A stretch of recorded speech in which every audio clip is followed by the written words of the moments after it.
Good morning students, मैं नीतू चौधरी स्वागत करती हूँ आपका अपने परिवार स्वाध्याय श्री में। तो कैसे हैं आप सभी? आई होप अच्छे होंगे, स्वस्थ होंगे, घर पर रहकर पढ़ाई कर रहे होंगे। जैसा कि आपको पता ही है, आपके नवंबर दिसंबर में एग्जाम होने हैं। C TET, UP TET, all state TET, जितने भी टेट स्टेट के टेट है, सबके एग्जाम नवंबर दिसंबर में ही होंगे। तो आप अच्छे से अपने नोट्स कंप्लीट कर रहे होंगे, अपनी पढ़ाई कर रहे होंगे, ठीक है। जब तक एग्जाम आएगा तब तक आपको अपना सिलेबस कंप्लीट करना है, ठीक है। तो इसी के साथ आज की क्लास की शुरुआत करते हैं एक मोटिवेशनल कोड के साथ, जिसमें आज का हमारा कोड क्या है कि राह संघर्ष की जो चलता है, राह संघर्ष की जो चलता है वही संसार बदलता है।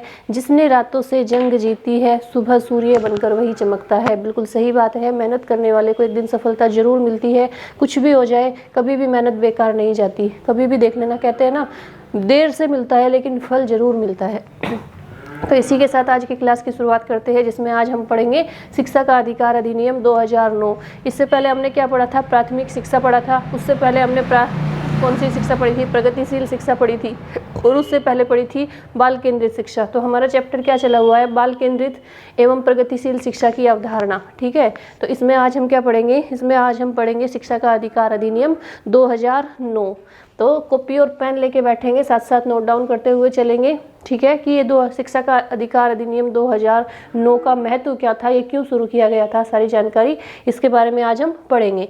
तो सबसे पहले पॉइंट क्या लिखेंगे कि यह अधिनियम राज्य, परिवार और समुदाय को समुदाय की सहायता से 6 से 14 वर्ष तक के सभी बच्चों के लिए मुफ्त एवं अनिवार्य गुणवत्ता पूर्ण प्राथमिक शिक्षा सुनिश्चित करता है।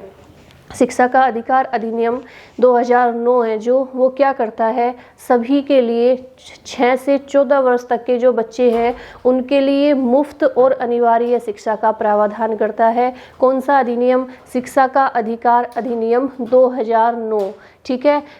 ये राज्य, परिवार और समुदाय की सहायता से, किसकी सहायता से? राज्य, स्टेट, फैमिली और समुदाय यानी ग्रुप की सहायता से ये क्या करता है? 6 से 14 वर्ष तक के जितने भी आयु वर्ग के बच्चे होते हैं उन सभी के लिए शिक्षा, अनिवार्य शिक्षा और मुफ्त शिक्षा और अनिवार्य शिक्षा का प्रावधान करता है, ठीक है। दूसरा पॉइंट क्या देखेंगे कि यह अधिनियम मूलतः 2005 के शिक्षा के अधिकार विधेयक का संशोधित रूप है। कौन से? 2005 का जो शिक्षा का अधिकार विधेयक था उसका संशोधित रूप है, यानी उसमें बदलाव करके ये शिक्षा का अधिकार अधिनियम 2009 बनाया गया था। कौन से अधिनियम में बदलाव करके? 2005 का जो अधिनियम था शिक्षा के अधिकार विधेयक, क्या था? शिक्षा का अधिकार विधेयक था जो 2005, उसमें बदलाव किया, उसमें संशोधन करके क्या बनाया गया? शिक्षा का अधिकार अधिनियम 2009 बनाया गया, ठीक है। वर्ष 2002 में संविधान के 86वें संशोधन, कौन से संशोधन? 86वां संशोधन हुआ था। कब हुआ था? 2002 में हुआ था। अनुच्छेद 21A के भाग 3, याद रखेंगे ये सारी चीजें। अनुच्छेद कौन सा? 21A भाग कौन सा? 3।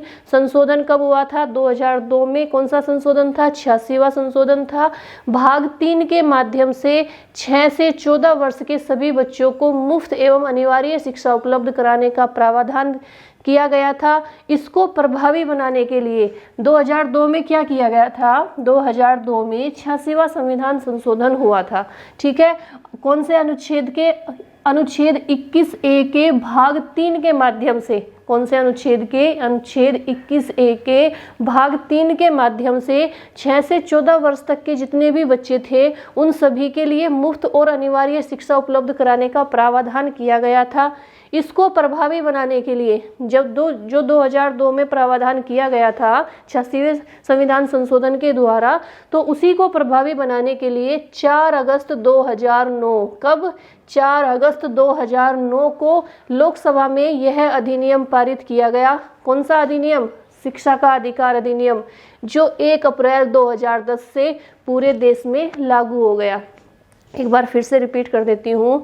जब 2002 में 86वां संविधान संशोधन किया गया था तो उसके माध्यम से किसमें, अनुच्छेद 21A के भाग 3 में, अनुच्छेद 21A के भाग 3 के माध्यम से 6 से 14 वर्ष के जितने भी बच्चे थे उन सभी बच्चों को मुफ्त और अनिवार्य शिक्षा देने का प्रावधान किया गया था। कब? 2002 में किया गया था, 86वें संविधान संशोधन के तहत। ठीक है, फिर उसी को प्रभावी बनाने के लिए, इसी 2002 वाले अधिनियम को प्रभावी बनाने के लिए क्या किया गया, 4 अगस्त 2009 को लोकसभा में यह अधिनियम पारित किया गया। कौन सा? शिक्षा का अधिकार अधिनियम 4 अगस्त 2009 को पारित किया गया और 1 अप्रैल 2010 से इसे पूरे देश में लागू कर दिया गया। ठीक है, तो क्या है शिक्षा का अधिकार अधिनियम? एक बार फिर से रिपीट कर देती हूँ। इस अधिनियम के तहत 6 से 14 वर्ष के बच्चों को मुफ्त एवं अनिवार्य शिक्षा देने का प्रावधान किया गया। ठीक है, और ये किसमें चेंज किया गया? सबसे पहले तो जो मूल रूप से जो 2005 के शिक्षा का अधिकार विधेयक था, अधिकार विधेयक 2005 को, उसी का संशोधित रूप है। मतलब उसी में चेंज करके, उसी में परिवर्तन करके, संशोधन करके 2009 शिक्षा का अधिकार अधिनियम बनाया गया।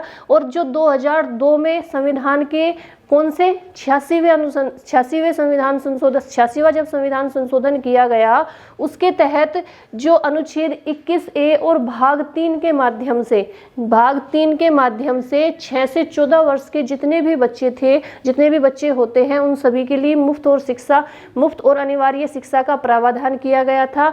और फिर 2009 में इसी को प्रभावी बनाने के लिए, इसी अधिनियम को प्रभावी बनाने के लिए, प्रभावशाली बनाने के लिए 2009 में 4 अगस्त 2009 में लोकसभा में इसे पारित किया गया और ये 1 अप्रैल 2010 से पूरे देश में लागू हो गया। ठीक है, तो आई होप आपको ये अच्छे से समझ में आ गया होगा शिक्षा का अधिकार अधिनियम 2009। अब देखेंगे कि इस अधिनियम के महत्व क्या है। इस अधिनियम का महत्व क्या है? शिक्षा का अधिकार अधिनियम जो 2009 है उसका महत्व क्या है, वो किस लिए महत्वपूर्ण है? तो सबसे पहले देखेंगे, पहला पॉइंट है कि किसी प्रजातांत्रिक देश में शिक्षित नागरिकों का बड़ा महत्व होता है। बिल्कुल सही बात है। कोई भी देश हो तो उस देश में जितने ज़्यादा पढ़े लिखे लोग होंगे, जितने ज़्यादा शिक्षित लोग होंगे, उसका महत्व उतना ही ज़्यादा बढ़ेगा, है ना। और शिक्षा द्वारा आर्थिक आवश्यकताओं को पूरा करने के हर स्तर पर जनशक्ति का विकास होता है। यानी अगर शिक्षित लोग हैं, अगर पढ़े लिखे लोग हैं, तो उसके द्वारा आर्थिक रूप से पैसा कमाने का जो माध्यम है, उसके नए नए स्तर, नए नए अवसर, यानी किसी भी माध्यम से पढ़ा लिखा व्यक्ति, शिक्षित व्यक्ति किसी भी माध्यम से पैसा कमा सकता है, अपनी आर्थिक कमी को पूरा कर सकता है।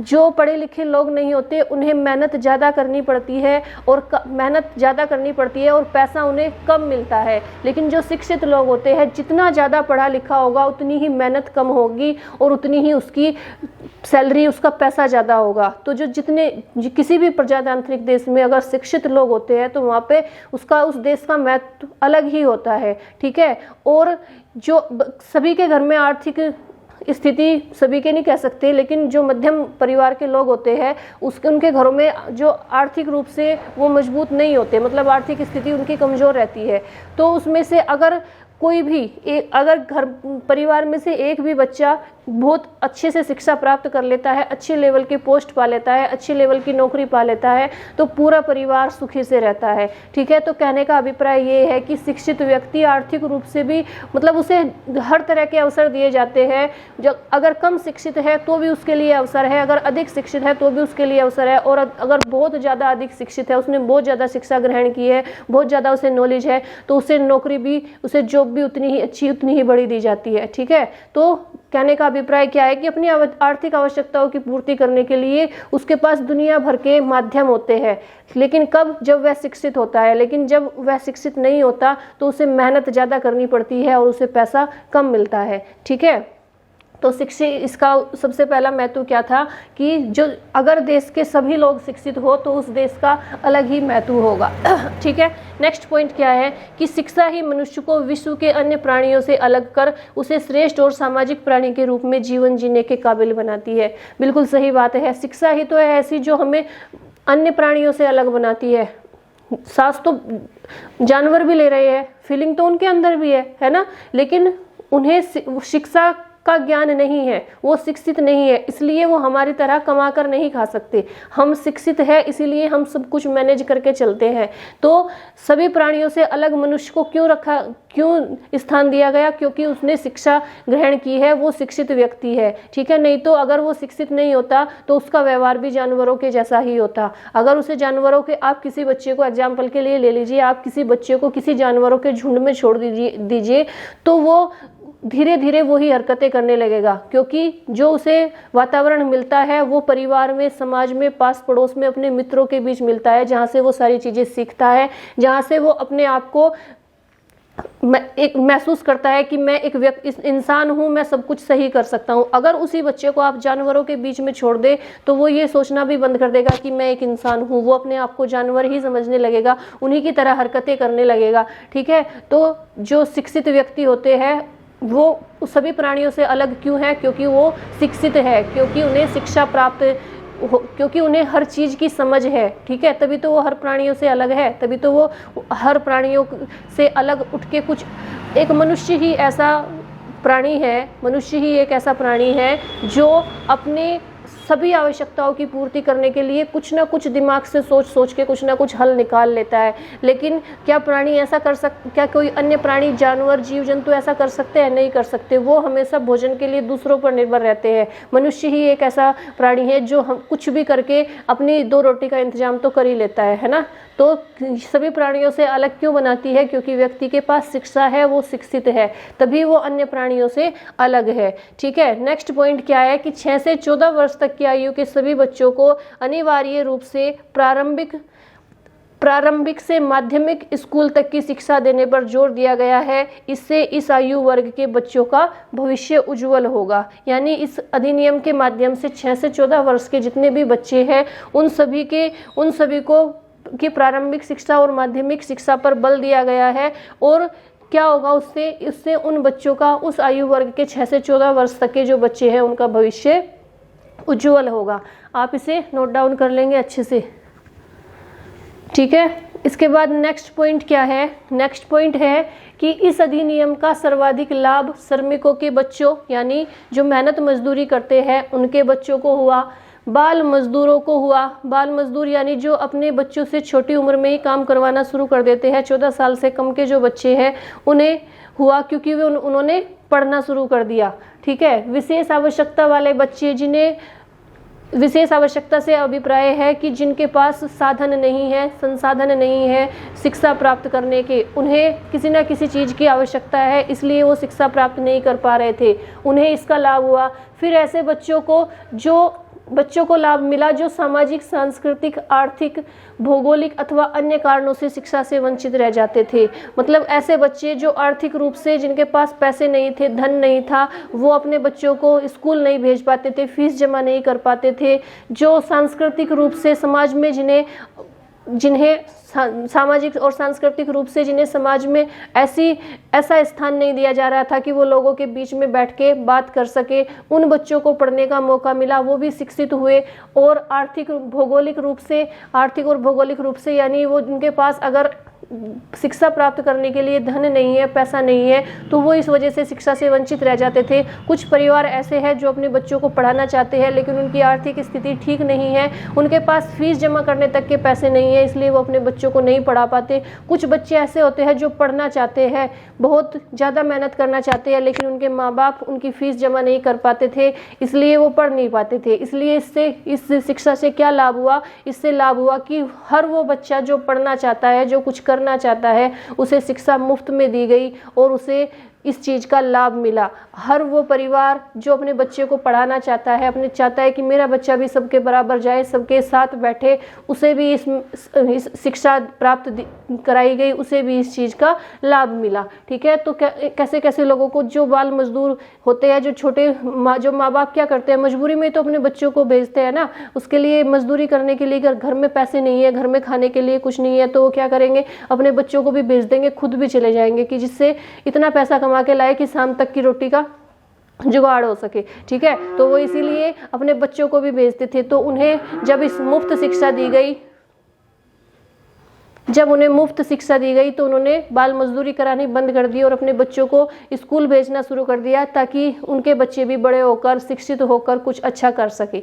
ठीक है, नेक्स्ट पॉइंट क्या है कि इस अधिनियम के लागू होने के बाद यह आशा की जा सकती है कि विद्यालय छोड़ने वाले तथा पहले विद्यालय न जाने वाले बच्चों को अब प्रशिक्षित शिक्षकों द्वारा गुणवत्तापूर्ण शिक्षा प्राप्त हो सकेगी।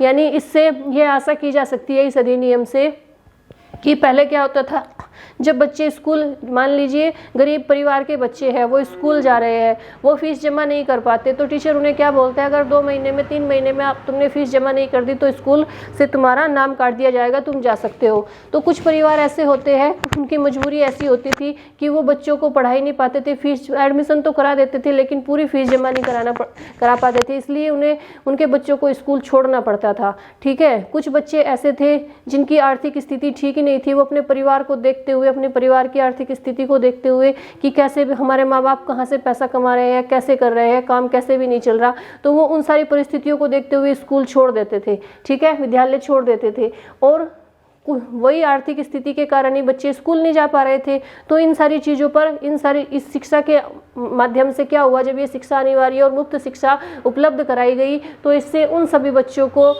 लाभ मिला, उन सभी बच्चों को विद्यालय में आने का मौका मिला और उन सभी बच्चों ने शिक्षा प्राप्त की जो किसी न किसी तरह से शिक्षा से वंचित रह जाते थे। और उन्हें अब जो शिक्षा दी जा रही थी वो किन शिक्षकों के द्वारा दी जा रही थी, वो गुणवत्तापूर्ण शिक्षा दी जा रही थी, और ऐसे टीचर जो प्रशिक्षित है, यानी ऐसे सरकारी स्कूल जैसे जहाँ जो अगर वहाँ पे टीचर आएगा तो वो टेस्ट क्लियर करने के बाद टीचर आएगा। ठीक है, यानी उसे नॉलेज होगी, वो प्रशिक्षित होगा।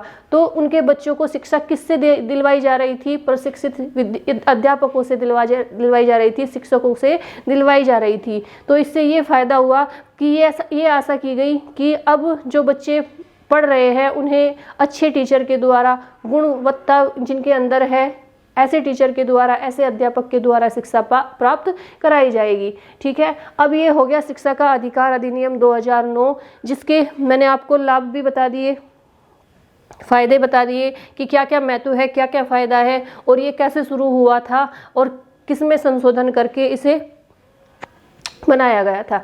ठीक है, अब इसमें कुछ कमी भी रह गई थी। ठीक है, हर चीज़ में कहते हैं ना कि 100% तो कुछ भी नहीं हो पाता बिल्कुल सही, तो इसमें कमी क्या हुई थी वो भी देख लेते हैं एक बार।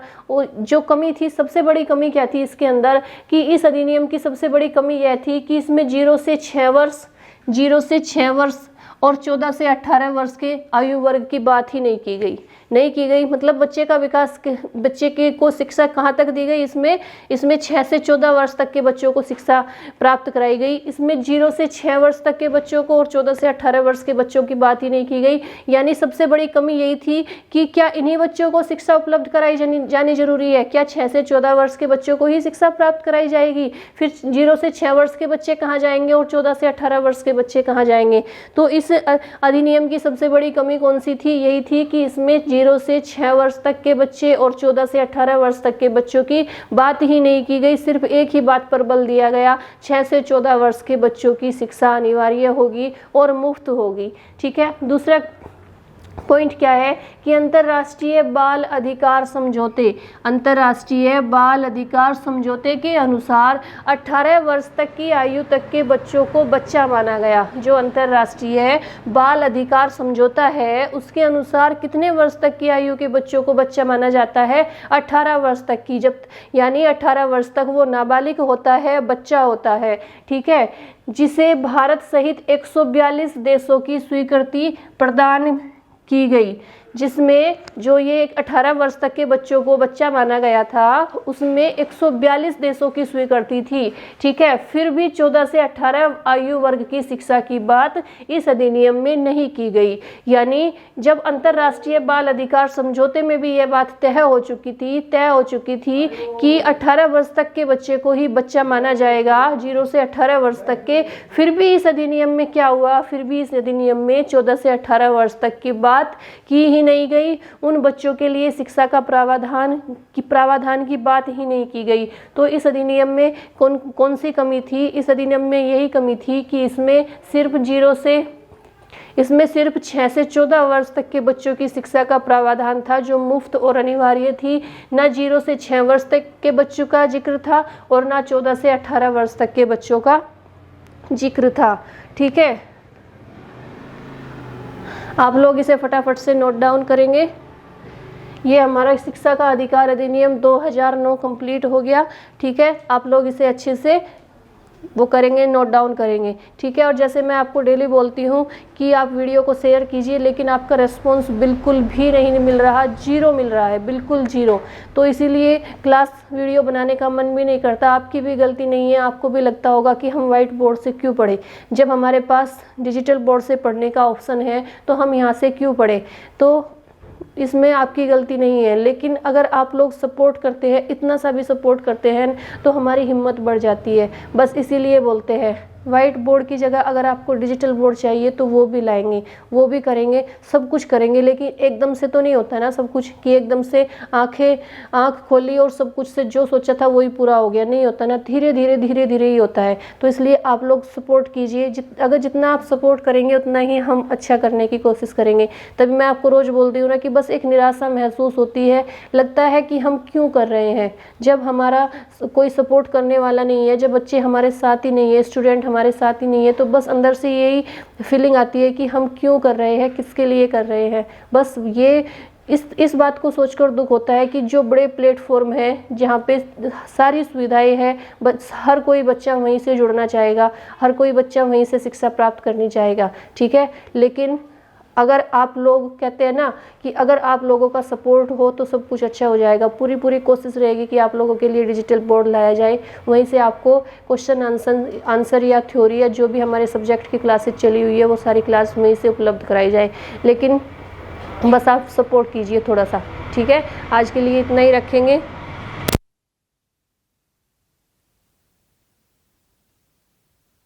की क्लास में फिर नए चैप्टर के साथ, ये हमारा चैप्टर कौन सा था, बाल केंद्रित एवं प्रगतिशील शिक्षा था, ये हमारा कंप्लीट हो चुका है। कल नए चैप्टर की शुरुआत करेंगे। ठीक है, और तभी तो मन नहीं करता ना कुछ भी करने का, जब आप लोगों का सपोर्ट ही नहीं मिलता। एक क्वेश्चन पूछ ले आपसे क्लास में कि आप इसका आंसर कमेंट बॉक्स में देना, आप उसका आंसर तक देना जरूरी नहीं समझते।